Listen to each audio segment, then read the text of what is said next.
آج کے پریشان کن حالات میں جب ہر طرف بد امنی اور مشکلات ہیں، مسیحی قوم مختلف طرح کی پریشانیوں میں گری ہوئی ہے، لیکن آج خدا کا کلام ان کے لیے بڑی ہی خوبصورتی سے رہنمائی کرتا ہے۔ کیا آپ جانتے ہیں کہ قوم کی بحالی کے لیے ہمیں خدا سے التجا کی ضرورت ہے؟ آئیے زبور کی کتاب سے زبور نویس کی اپنی قوم کے لیے التجا سنتے ہیں۔ اے اسرائیل کے چوپان، تو جو گلہ کی مانند یوسف کو لے چلتا ہے، کان لگا۔ تو جو کروبیوں پر بیٹھا ہے، جلوہ گر ہو۔ افرائیم و بنیامین اور منسی کے سامنے اپنی قوت کو بیدار کر اور ہمیں بچانے کو آ۔ اے خدا، ہم کو بحال کر اور اپنا چہرہ چمکا تو ہم بچ جائیں گے۔ اے خداوند لشکروں کے خدا، تو کب تک اپنے لوگوں کی دعا سے ناراض رہے گا؟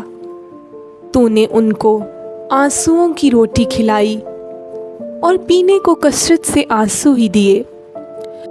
تو ہم کو ہمارے پڑوسیوں کے لیے جھگڑے کا باعث بناتا ہے اور ہمارے دشمن آپس میں ہنستے ہیں۔ اے لشکروں کے خدا، ہم کو بحال کر اور اپنا چہرہ چمکا تو ہم بچ جائیں گے۔ تو مصر سے ایک تاک لایا، تو نے قوموں کو خارج کر کے اسے لگایا۔ تو نے اس کے لیے جگہ تیار کی، اس نے گہری جڑ پکڑی اور زمین کو بھر دیا۔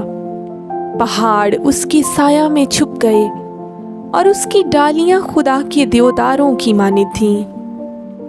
اس نے اپنی شاخیں سمندر تک پھیلائیں اور اپنی ٹہنیاں دریائے فرات تک۔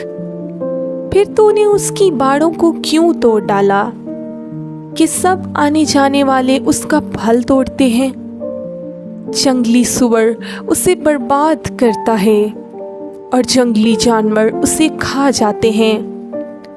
اے لشکروں کے خدا، ہم تیری منت کرتے ہیں، پھر متوجہ ہو۔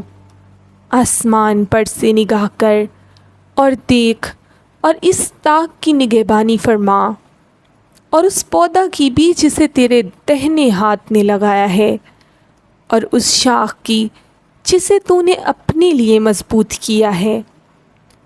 یہ آگ سے جلی ہوئی ہے، یہ کٹی پڑی ہے، وہ تیرے منہ کی جھڑکی سے ہلاک ہو جاتے ہیں۔ تیرا ہاتھ تیری دہنی طرف کے انسان پر ہو، اس ابن آدم پر جسے تو نے اپنے لیے مضبوط کیا ہے۔ پھر ہم تجھ سے برگشتہ نہ ہوں گے۔ تو ہم کو پھر زندہ کر اور ہم تیرا نام لیا کریں گے۔ اے خداوند لشکروں کے خدا، ہم کو بحال کر، اپنا چہرہ چمکا تو ہم بچ جائیں گے۔ آمین۔